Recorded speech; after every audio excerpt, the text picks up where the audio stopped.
Live. Thank you, Chakunder. It's 9:58, 2 more minutes.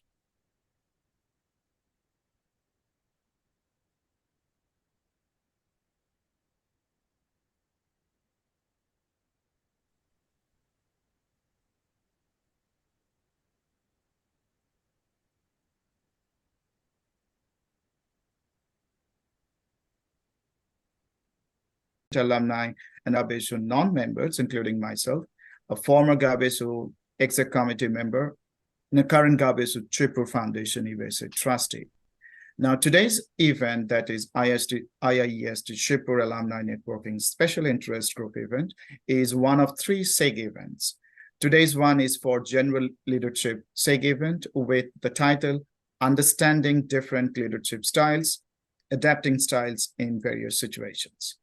The format of this is panel discussion. In the first 35 to 40 minutes, I will ask some questions to our esteemed panelists, followed by live questions for 5 to 10 minutes based on the available time at that moment, and followed by key takeaways from all the panelists. Let me briefly introduce our fantastic panelists. Starting with our senior-most panelists, Mr. Shukanto Roy. Mr. Roy started his career with Philips in Kolkata and moved to different parts of the world during his long professional career, over 42 years. His last assignment was CEO, International Global Telesystems Limited. Mr. Roy is known for his ability of transforming business to a profitable venture and deriving maximum value out of that. He's also credited with value creation of an enterprise by spotting new opportunities, nurturing and maturing them to a full-grown business over a short period of time. A team player who loves to deal with diverse challenges, Mr. Roy is a strong believer of transformational leadership and leading people by example. Chukantoda is an alumnus of our IIEST Tripur ETC in 1977 and completed his post-graduation from IIEST Tripur in 79. He has also done PGDM from IIM Calcutta. He currently lives in Mumbai with his family. And thank you, Chukantoda, for joining us today. Thank you. Our next panelist, Mr. Ashish Basu, joined from San Francisco. Mr. Ashish Basu is a Silicon Valley executive, EVP, Intera Systems, with many years of successful track record in global sales and business development. He led his current company from infancy to market domination. His unique strengths include extensive management experience in the United States, Japan, and India. He has direct and channel sales experience globally, along with strong strategic business development skills. He started his current company's software products business and has taken it from zero to tens of millions of dollars in SaaS licensing revenues. He manages global sales team and channel partners in the Americas, EU, APAC, South Africa, and Japan. Before that, he set up and grew Wipro's Japanese subsidiary, Wipro Nihon. Ashish is a 1983 graduate of IIEST Tripur. He studied in IIT Madras and other institutes thereafter. Ashish has also written to historical fictions on World War II. Thank you, Ashish, for being with us today. Our next panelist is Mr. Sanjoy Maity, who joined from Atlanta. Mr. Sanjoy Maity, CEO of AMI, is one commendable business person who climbed up the ladder of an industry-leading foundational technology and security solutions company by demonstrating exceptional flair and expertise. Mr. Maity graduated from IIST Tripur in computer science and technology in 1987. After that, he began his career in hardware design, firmware, and software development. With an insatiable yearning for business and technology, he moved to US in 1989 and started working with AMI. From that point on, Mr. Maity slowly started to embark on an incredible journey to a phenomenal leadership position. He's an inspiration to those who are hoping to make it big in the entrepreneurial world. A problem solver at heart, Mr. Maity wants to keep creating successful solutions. Mr. Maity has more than 90 patents in his name. Thank you, Sanjoy, for joining us today. Thank you so much. Thank you. Last but certainly not least, panelist Dr. Sujoy Sinha Roy, who joined from Austria. Dr. Sujoy Sinha Roy is renowned for his expertise in the secure and efficient implementation of cryptographic algorithms across both hardware and software platforms. Among his notable contributions in the area is the design of SABER, SABER key encapsulation mechanism, which achieved recognition as one of the top 4 finalists in the NIST's post-quantum cryptography standardization project. Dr. Sinha Roy's research also includes development of hardware acceleration techniques for accelerating the speed of fully homomorphic encryption, FHE. He has also co-authored and presented several papers on this subject. He received the PhD in 2017 with summa cum laude. Sujoy, forgive me if my pronunciation in this one is not right, with congratulations from the examination committee of COSIC, KU Leuven, Belgium. His doctoral thesis was awarded the IBM Innovation Award in 2018. Before joining TU Graz, he worked as an assistant professor at University of Birmingham's Security and Privacy Group. Sujoy is 2007 ETC graduate from our IIEST Shippo. Thank you, Sujoy, for joining us today. And please join me welcoming all our panelists virtually. Thank you, Sumanta. Thank you. Now, I will go to the question answer session. Our first question, my first question would be pretty much on the very basics, which would enlighten our topic, that is understanding different styles of leadership and adapting styles in various situations. The question is same for all the panelists. And the question is, everyone is a leader of some capacity. What does leadership mean to you? And what is your leadership style? I will start with Shukanta, followed by Ashista, and then Sanjay, then Sujoy. If you can spend 2 minutes on this one, please. Over to you, Shukanta, if you unmute and share your leadership style, please. Shukanta, you were on mute. Is it okay? Unmute. Yes, now it's perfect. Welcome, everyone. Thank you for taking the time to attend our panel discussion on leadership this evening. Sanjay, Suman, you have started with a very basic but important question in this, and I would straight away go into saying that leadership to me is a set of behavior to help people align their collective efforts towards a common goal. And what is the goal? The goal is the vision of that leader.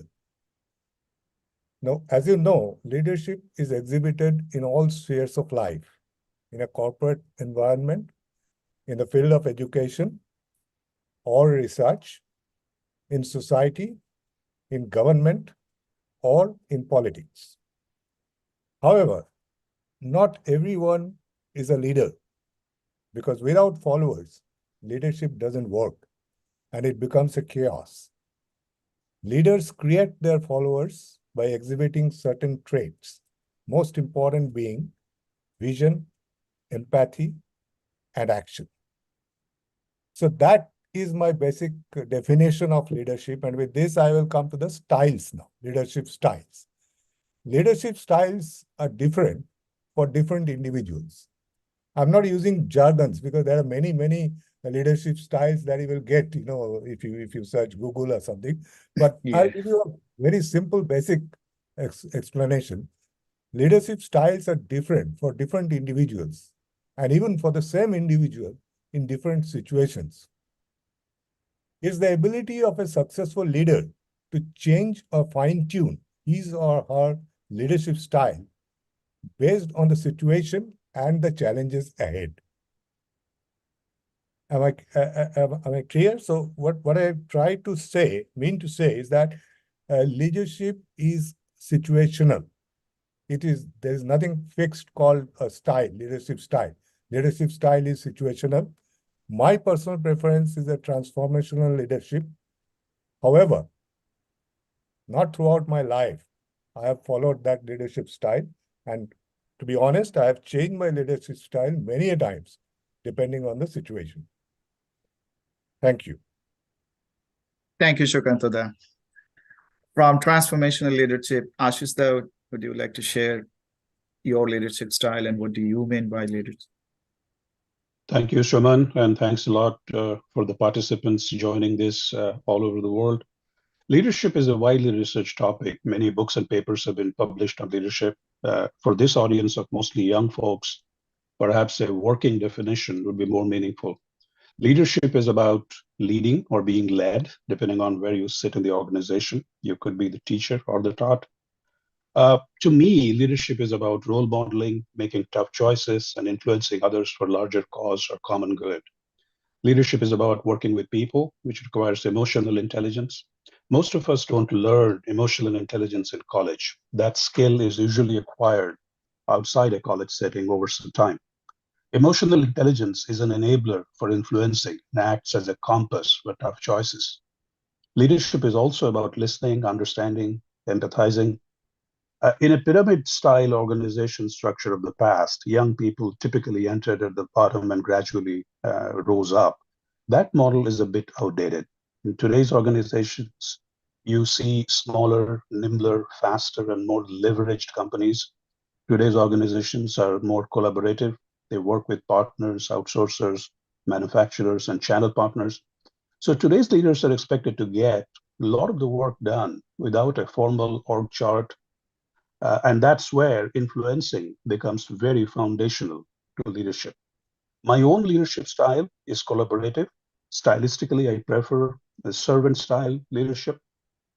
In our kind of technology space, that's more or less a requirement because without that, you cannot succeed. You don't have the org chart to guide you or the hierarchy to help you most of the time. I mean, how else can you make your French technology partner from Strasbourg work with a system integrator in Miami for a customer solution in Johannesburg, South Africa?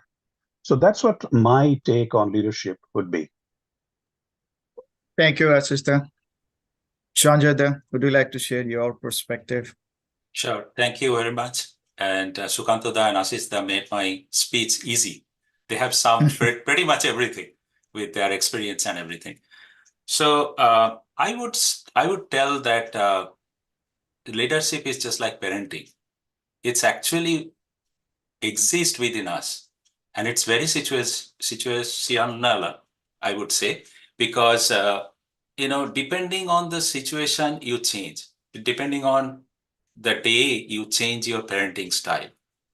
And of course, we are all leaders in some capacity, right? That we know.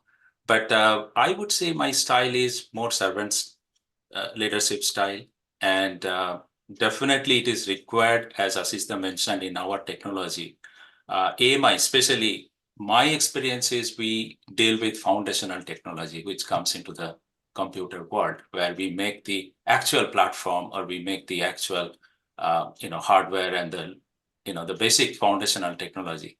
Over there, today we deal with global companies and the global economy. We touch everywhere. So the leadership should be based not just the hierarchy, but as a metrics organization, because we have, especially at AMI, we have 8 different locations in the world, and the customers and their customers exist in everywhere. So you have to have a kind of a hub and spoke arrangement instead of a real old days hierarchical organization. So that's the key success of that. So leadership should be based on trust, right? Adding to all the other elements, because you have to trust your team. Because at the end of the day, leaders are not responsible for the results. Leaders are actually responsible for the people that reporting to them, and they are responsible for the results. So if you can foster that in the organization, definitely the success will come. At least my experience is like that. And it changes by day. Yeah.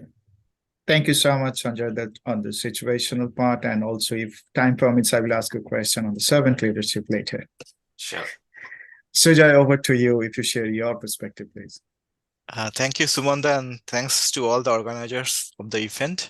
I think the internal meaning of leadership remains the same across all professions. What matters is the tailoring part. So I'll bring the academic perspective. I am a professor. I'm leading a team of PhD students, also postdocs. So to me, leadership is like the end goal of leadership is to bring success to students. So what we do is we strive to create positive environment where everyone grows, so everyone can think freely. And my role there is to, other than guiding the students, is to engage in regular discussions, mentoring them, handling different types of setbacks, and then developing strategies for effective research. So my students are like equal to me. They are excellent. So what they don't have perhaps is the experience. So that's my role. I bring my experience, I complement them, and then our goal is to succeed. Thank you, Sujay. So our next question is with Sukantada for you. So this is with respect to our young brothers and sisters. Many of our young brothers and sisters would like to join as a consultant maybe at the beginning of their career, but after a certain time, they might switch their career as an entrepreneur. Now, in this transition, is there any significant difference in leadership styles or major attributes where they need to shift their focus on? If you'd like to share from your immense experience, that would be awesome. And in parallel, I'm going to share my slide, but you can carry on. No, let's bring the slide later. First, let me allow me to Okay. speak for 2 minutes on this. Your question is very important, and yes, my opinion is yes, it requires change in leadership style. Why it requires so? Because most of us, when we start our career as a consultant or an employee, our key focus areas during that initial period are different. And hence, we generally have a different leadership style at that point in time. But when we want to become an entrepreneur, the objective and vision is different. And with that, it requires a change in leadership style. Now we can see the slide to understand it better. If you can please, Suman, put the Sure. slide on. I'm sharing the slide.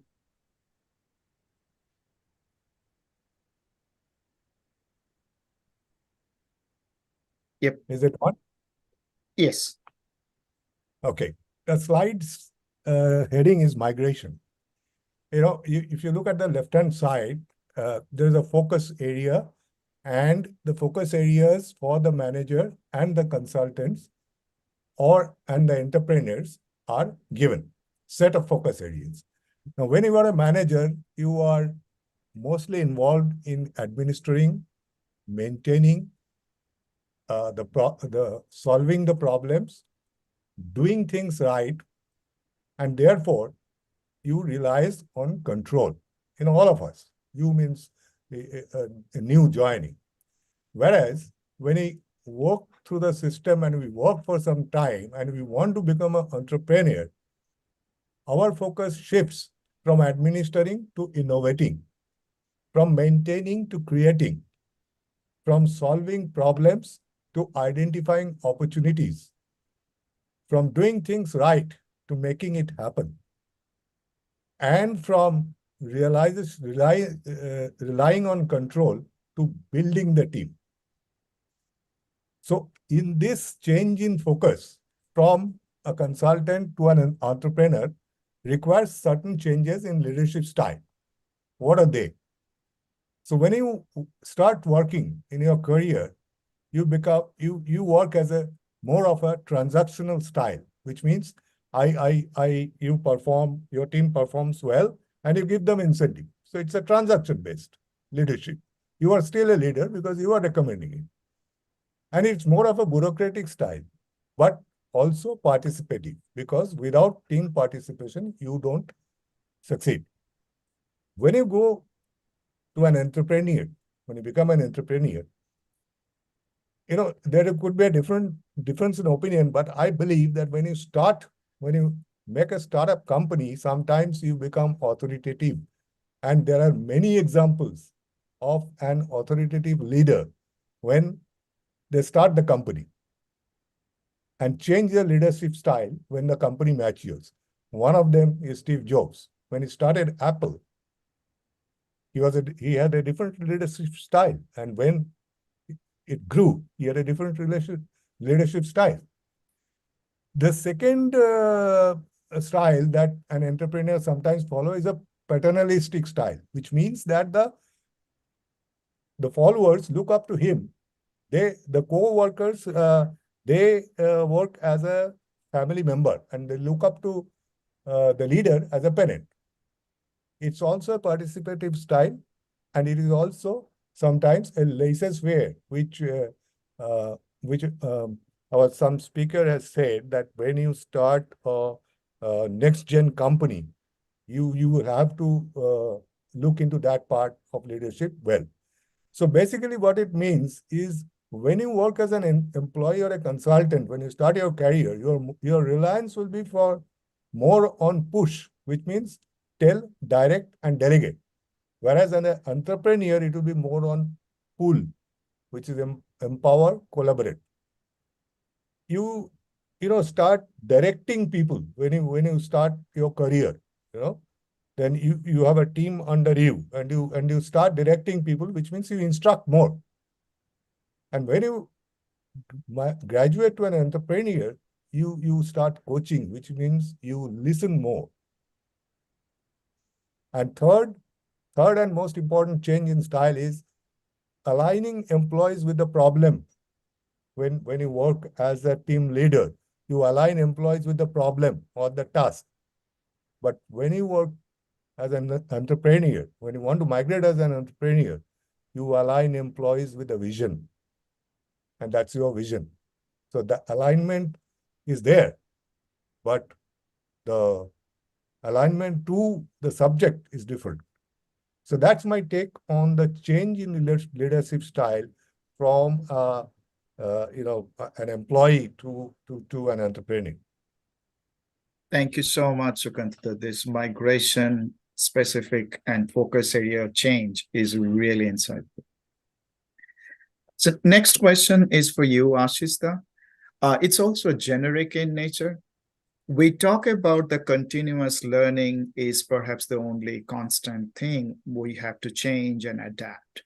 But practically speaking, I think change, especially leadership style, is extremely hard because our initial set of leadership style is formed or shaped by our early phases of life, upbringing, early phases of career. But what are the obstacles leaders face in this movement? Because we have to change in order to be more productive, more effective. And is there any strategy based on your experience that would help us to adapt effectively? Shubhan, stylistic changes are inevitable, but there could be many obstacles along the way. Being a subject matter expert in any one area is usually not enough to grow. Shokantoda very beautifully captured the migration path and the way the responsibilities change. It's better to accept that. Leadership is essentially a contact sport. It's not a board game. So you have to adapt, otherwise your growth will be hindered and you risk rejection. Leadership requires awareness of many different areas. Most people are not formally trained in those areas. So learning at the workplace must bridge that gap. If you let your engineering studies define you, then this transition is harder. Then you forego your flexibility and learnability, and such mindsets hinder growth, they become obstacles. Transitioning to a leadership role also requires people skills because you are hired, promoted, fired by a person, not by a computer. If you want to grow, you have to sell yourself to that person. Some engineers do not recognize that, and that becomes a big obstacle. In addition to these, people also have to be open-minded, avoid biases, and understand the cultural context. And none of these are easy. For example, as a leader in the US of a software team, you might reward your best coder by giving him a bonus.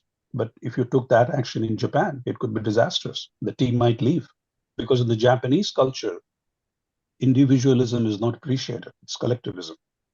So if think about it this way, if IIEST was 1 degree in 4 years, think of your career as a dozen informal degrees in 15 or 20 years. And the reason this transition is hard, because it's essentially a left brain to right brain transition. You get a job and remain in that job for your left brain skills. But in order to move through the migration path Sukanta just talked about, you need to really employ your right brain skills, and that's not easy. Thank you So, so much. couple of Yeah, sorry. couple, Sorry, go ahead. Sorry. couple of things that I would recommend to the younger people is to seek feedback from peers and seniors along the way, and that helps. Another thing I have found very useful all along my career is to seek out mentors. If you find a mentor in the workplace, talk to the mentor formally, informally, that's great. If you cannot find anyone, use this beautiful SIG group that Kalpana, Shapon, you have set up, and get a mentor from there. That can help immensely. Thank you, Ashish. Then the next question, I think, before I come to you, Sujoy, I would like to ask the question to Sanjay. That you mentioned about servant leadership, and that is one of my personal favorite. So we talk a lot about servant leadership, especially of late. But in today's knowledge economy, when things are changing so fast, so many entrepreneurs, they have to be a bit authoritative in an effective manner. Do you really think that this is more talked about but not practiced that much? Or what are the pitfalls, or how effective is this in today's knowledge economy, Sanjay? Great question. So I think it is practiced, at least I would say in my personal experience, we are practicing that, and why it is, right? The previous two questions were so insightful, and both Sukantoda and Asista answered so beautifully. I can relate to that very much, because I also started my career at AMI as a junior engineer.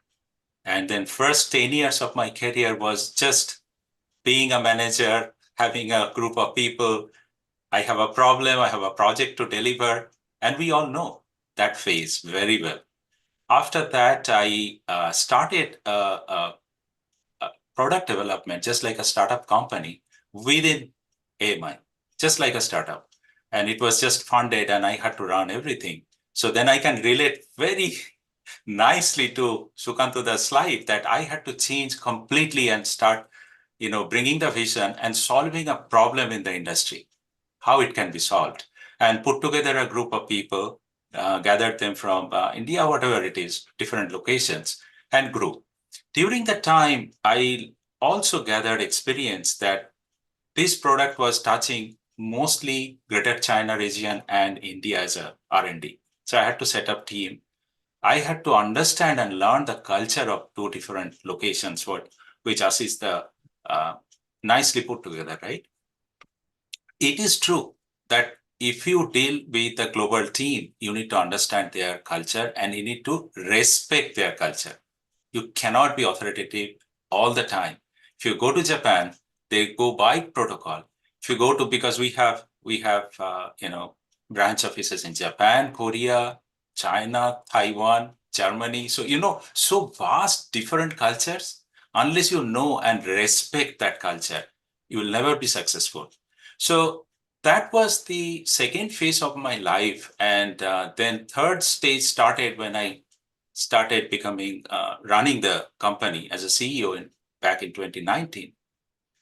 The situation, we are a foundational technology company, right? So we are in the main supply chain of the electronics and the manufacturing of the electronics, hardware and everything. So we have no way to be confined within US because it's a global affair today.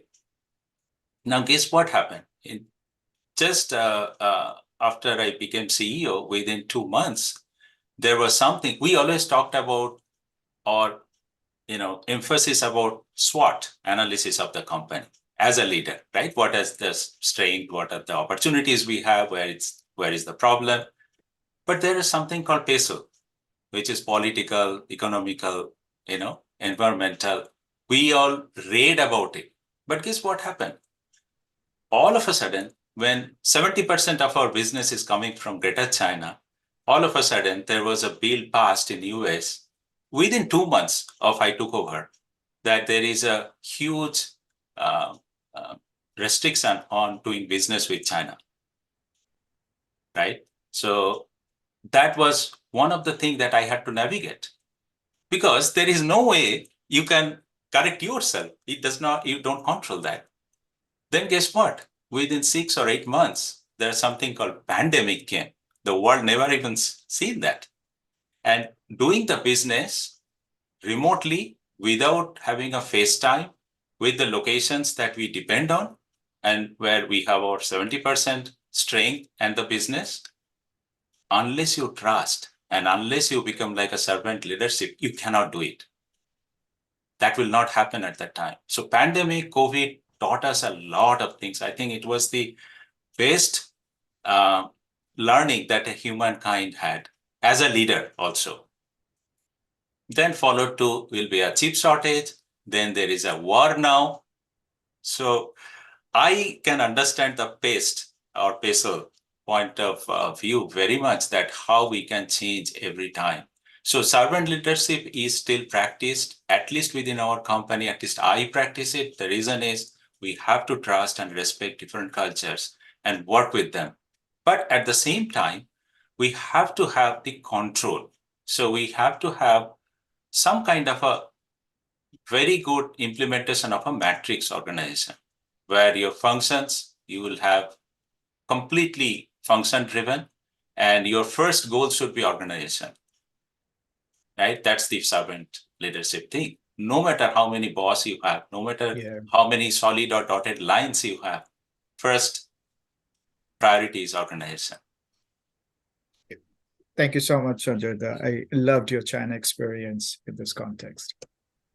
Now, Sujoy, the question for you, many of us current students or even young alumni, they would like to pursue their career in academics. Now, it might have a different leadership style or maybe different traits that one needs to develop. Now, based on your experience, what would be those focus areas where those future academicians and professors need to focus on? Thank you, Sanjay, for the great question. Actually, yeah, it could be very useful for students who are attending this online talks, panel discussion.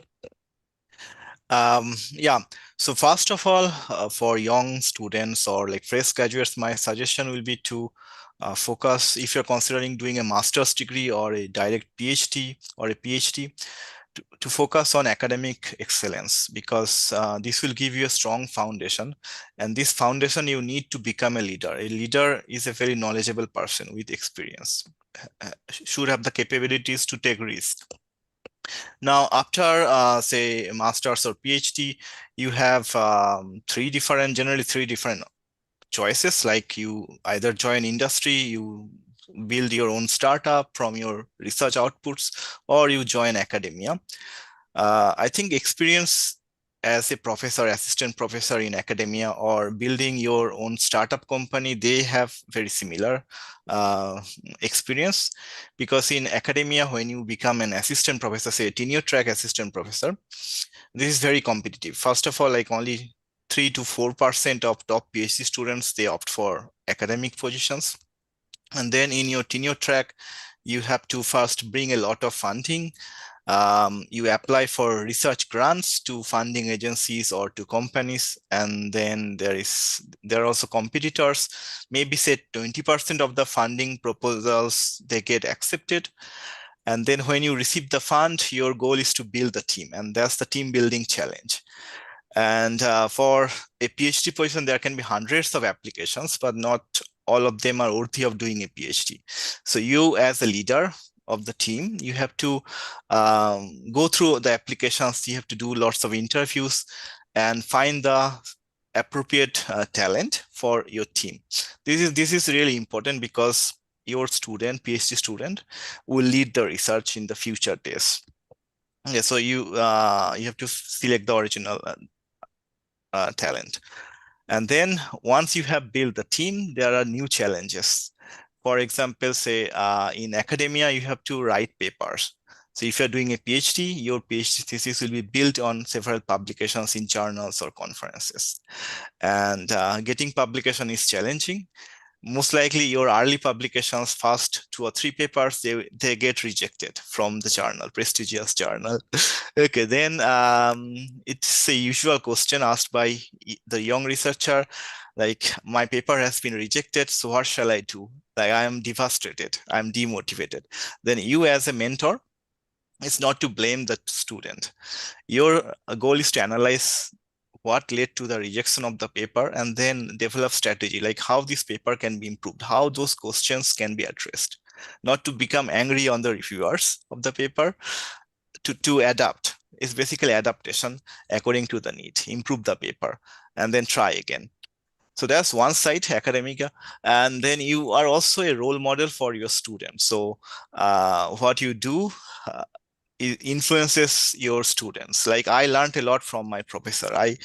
Some of my leadership styles are significantly influenced by them. So how you behave, how you treat your students are also very important. So for example, I treat my students as equals. I do not treat them as subordinates because they are excellent. Maybe they are, say, 10 years younger than me. They have less experience than me, but maybe they are also more intelligent than me. Who knows? So after 10 years, they will be in my position or maybe in a better position. So it's very important to treat them equally, to encourage collaboration, do everything for their growth, to give them opportunities for dissemination of research, opportunities for free thinking, all these things. Thank you, Sujay. This is really good. Now, our next question is common for all of you. Now, as a leader, rather a successful leader, all of you have hundreds of success stories. But I would like to know your lessons learned, if not failure, which triggered you to change your leadership style or certain shift in focus, so for better outcome in future. If you can share one example which gave you those lessons learned, one example from each one of you, starting with Sanjay, then Sujoy, then Ashish, then Shukanta, maybe in the reverse order, that would be helpful for all of us. Sure. As a leader, we always are very familiar to get the praise, but there are a lot of failures or opportunities are always there to for the lesson learned. I would say that in product development or investment, we make always mistakes, right? Sometimes what happens in a company culture is very important. How you set the culture and how you nurture the culture and you move forward. I will give an example where we made mistakes, and that's also changed the culture of the company. So if you have an entrepreneurial environment or that kind of culture where innovations and product development is the key, and you don't emphasize on the other part of this thing, in that culture, what happens sometimes you never see the transformational aspect of the technology or the technology shift that's happening in outside of the company, and then you are blindsided and you made investment and make a product which is not needed by the company.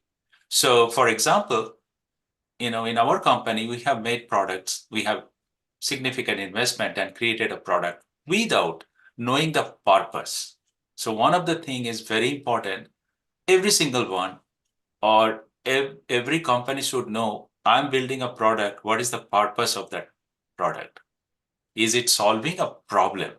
So that if that is not analyzed, then definitely you will make mistake and you will have investment which will not give you return, or it will be a unsuccessful product. We had that in the past. Couple of products, we went ahead without knowing the purpose, without doing the research, market research, or without knowing that what is the need for that product.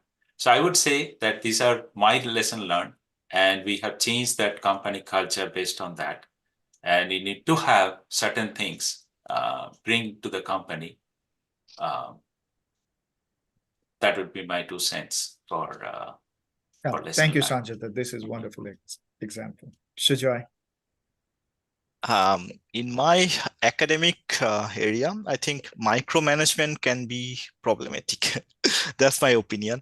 So when my team was very small, say one PhD student and one postdoc, is very small team at the time, and then as like very enthusiastic professor, I try to do everything, like monitor progress every day, have regular, very frequent meetings.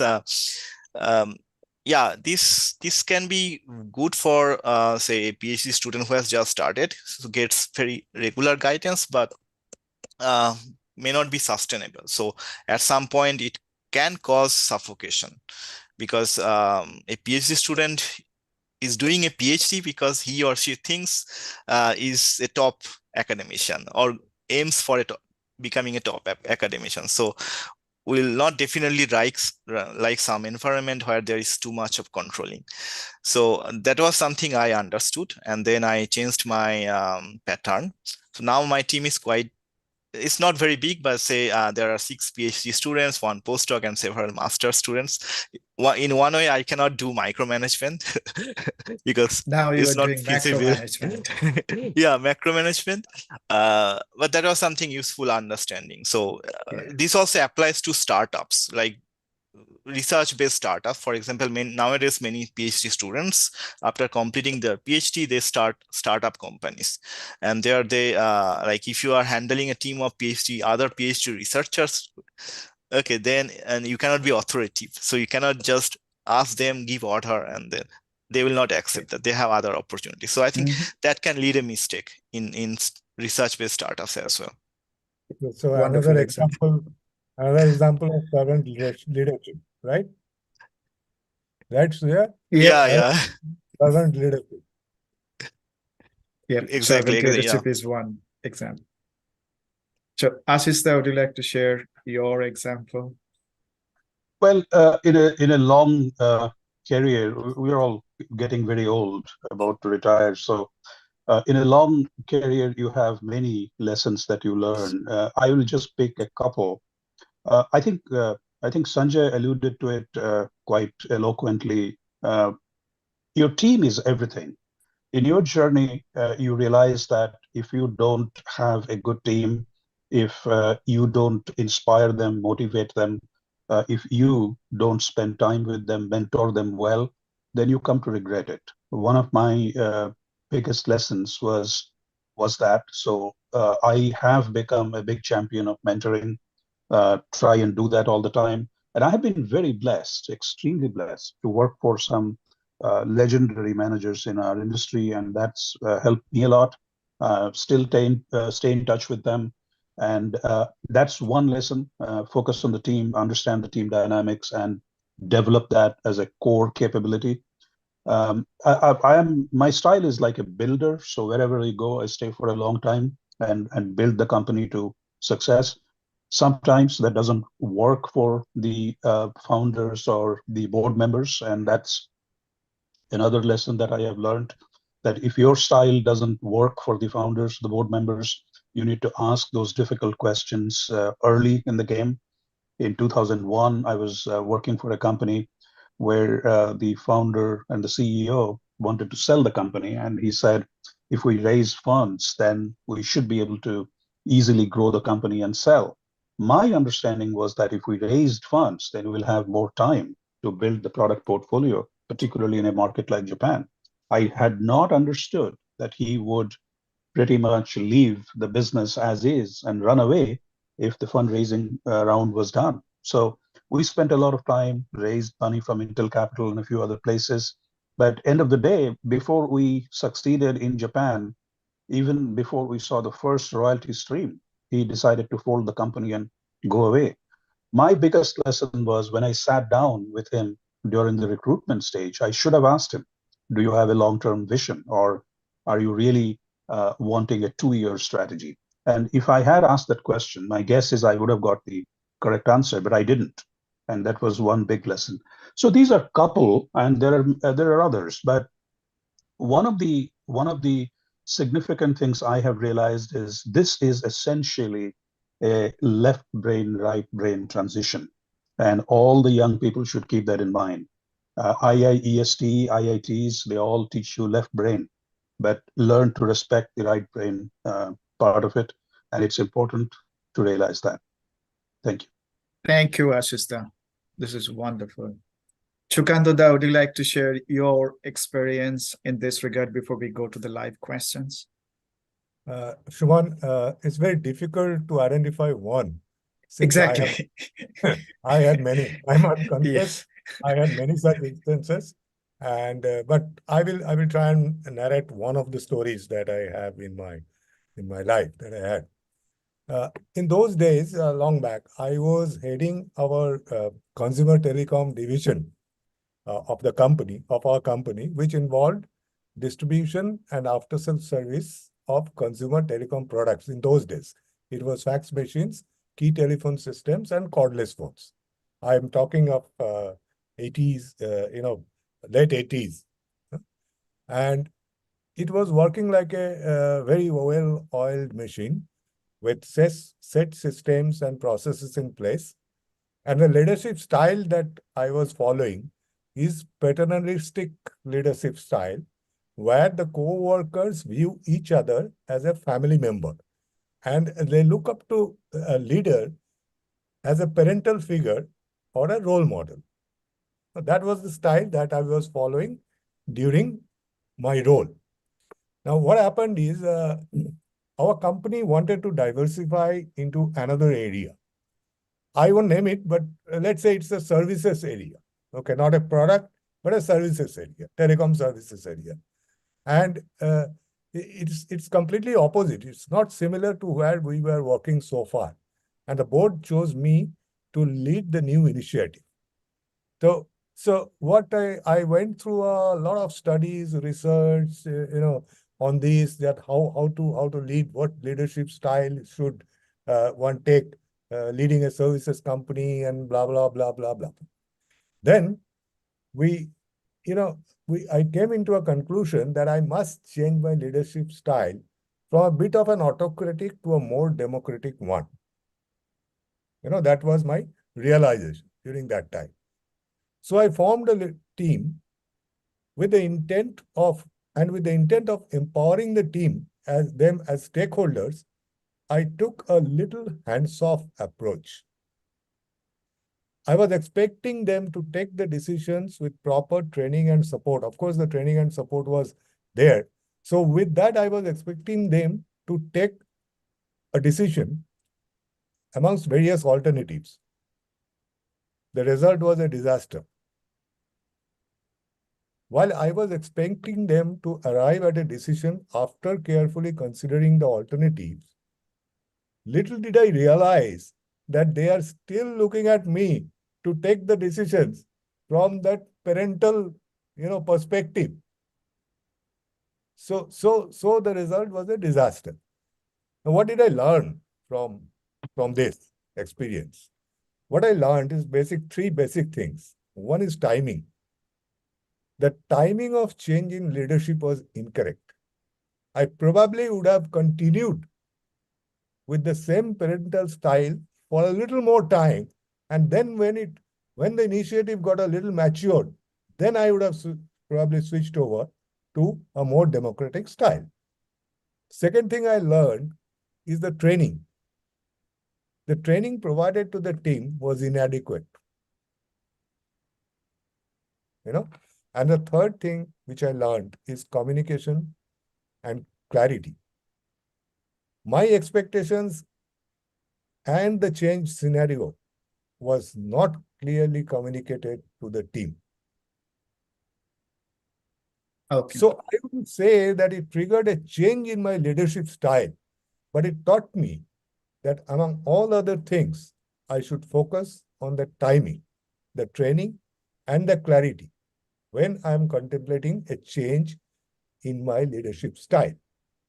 Without these three, it's very difficult to change your leadership style and at the same time succeed in changing the style. So that's all is my experience. One experience. There are many, but of course, yeah. Thank you, Shukantadha. Yeah. Now, we will move to the live questions. Now, we have a number of questions, but due to limited time, I will take one. The question has come from Aditya Jha, Metallurgy 2021 pass out. And Aditya's question is, in the era where people get offended very easily, so his question is how to present a disagreement, or rather how to have an amicable environment in a matter of dispute in today's time. So Asista, would you like to take that question from leadership style point of view? Sure. The name is Aditya, you said, right? Right, Aditya Jha, yep. Aditya, your approach should be to stay focused on the issues. Don't be personal. Be very dispassionate about your position, articulate that very clearly, and do not go to very granular level of detail with respect to what this person likes or you like or that sort of thing. Instead, focus on the larger cause, the greater good, and you will see that some of these interpersonal negativity will dissipate. Most people resist negativity, but if you really stay focused on the issues, people immediately get to the point that I'm being asked to do something or consider something for a larger cause, and here is how it could help our team and our company, and I can sign up to it and I can align my own preferences accordingly. So I think that would be my take. But then, in a large company, many of these negative stories come up. They get rehashed because of social media. They have longer shelf life than other types of stuff. But my style has always been that you don't participate in the personal side of it. You remain issue-based, focused on the main topic, stay focused on the larger goal, and in the end, people will see that your intent was good. Thank you, Asista. I know we have a number of other questions, and also we had a number of pre-planned questions as well, but we have only a few minutes left. Yes, Suman, can sure. I add to you? Yes, sure. I agree with what Ashish said, very this thing, but I have a little different take. As a leader, I would encourage disagreement, because when there is an agreement, when there is always an agreement, we don't progress, or we progress in only one direction. But when there are diverse ideas, diverse inputs, and disagreement, then we have alternatives, and we can choose the best amongst the alternatives that is presented before us. So as a leader, Aditya, you should rather encourage disagreement and try and take the best out of the best options that is available, keeping the personal issues aside, what Ashish has said very clearly. Then I think you will be able to manage. And how to manage disagreement? The only way of managing disagreement is communication and clarity. There is no third way. Clear communication and clarity, issue-based communication and clarity. That is the only way to manage a disagreement without offending the other. Thank you, Shukantadha, for your perspective. So we have only 7 minutes left. So without taking any live questions or other questions, I would like to get your takeaways on this topic, starting with Sujoy and then Sanjay, Ashish, and then Shukantadha, again in the reverse order. But 60 seconds for each person. Takeaway. Okay. Very shortly. So I think there is no unique style. In academia, it is very important to be flexible, to be respectful to your colleagues, and because everyone is excellent, and treat everyone equally. become a team member, do not just give orders. So you cannot be a manager of PhD student. You can be a collaborator of PhD student or a guide of them. You cannot be a manager. So work together, collaborate with others, be open-minded, listen to others, what they are suggesting, discuss, convey your thoughts, and then disagreement, convey your thoughts clearly, involve others. Yeah, that's my suggestion.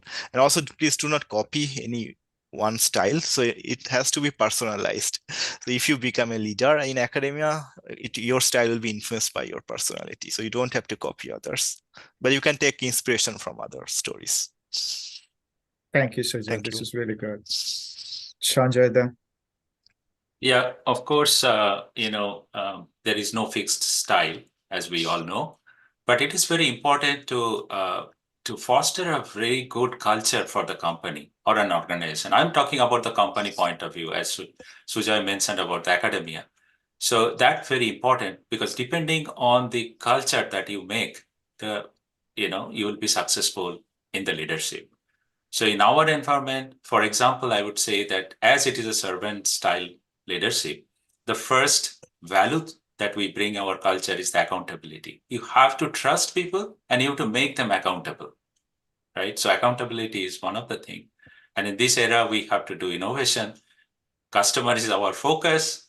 And of course, people is one of the most important thing, right?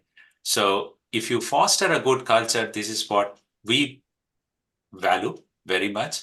And that's it. I would say that the leadership will be successful.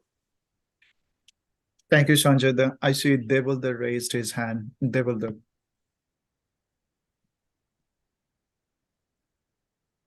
I would let all the panelists first finish this session. Okay. I think, let them finish, because I already raised a question. I know that you have very limited time. I don't know how long we can extend this, but I respect their time, and I would prefer that the panelists actually finish their session, and then I can, if there's time still, then we can ask the questions. Okay. Thank you, Devilda. Asista, your takeaway. My takeaway is be genuine. That's the only way you cultivate your emotional intelligence. Don't copy. Don't try to live in somebody else's skin. Develop good communication skills, empathy, humility, and speak clearly when you are really talking about a larger good. Those are my takeaways for leadership. Thank you, Asista. Shukantada, your takeaway. We all have agreed that no leader comes with a prefixed leadership style. So style evolves as and when an individual walks through different situations. I think that is agreed by all of us, and I also believe in that. The second thing which Sanjay spoke just now, the culture of the organization. I believe the 4 pillars of modern leadership are vision, that is number 1. Second is passion to pursue excellence. Third is transparency and clarity. And the fourth is the knowledge that inspires others. So these are the pillars, and these pillars build a very strong work cultures, according to me. And then comes the leadership style. This is the second one. The third takeaway that I have from this session is, depending on the situation, you always say that the style changes, leadership style changes. But the basic leadership styles, it's very critical to strike a balance between the basic leadership style of task orientation and people orientation. And that is extremely critical in choosing and changing the leadership style that you follow. That these are the 3 takeaways that I have from today's session. Thank you, Shukantada. Devilda, we have less than a minute, so would you mind if we just share the thank you note and talk at your question maybe separately if needed? I know it is very much graceful. Not a problem at all. Shuman, you're handling it excellently. I must praise you for that. So that's not a problem. Absolutely okay. Deval, you can ask me privately, after the session is over, if No, that's all right. It's well, basically, my question was more related to the comment that I made as to how the fresh engineering graduates can relate to your questions, all the panelists' questions. But that's a different. I think we can take it up separately. This is probably not the forum. So I will lower my hand and let Shuman sum it up. No Thank you, problem. Devota. Sure, absolutely. I'd like to thank all of our wonderful panelists, Shukanta, Ashish, Sanjay, and Shujai, for sharing their experience, insights, and wisdom. This is really very insightful. I would also like to thank some of the main pillars behind this session. First of all, I must name Shapunda and Kalpanadi, who are the backbone not only for this event, but for the entire voluntary initiative we have taken. Shreyan, for making the background of what we all are enjoying for all the speakers and moderators. Sanjay Basu to make the flyers. All the SIG members and moderators who have been working in the background for a long time. And most importantly, each one of the participants for joining this session, because this is for you. And please forgive me if I missed anyone. And YouTube link for the session will be published soon, if not done already. And once again, thank you all for making it happen. With that, I would like to conclude this event. Thank you all. Have a wonderful rest of the day. Thank you. Thank you very very much. much, Shaman. Okay. Very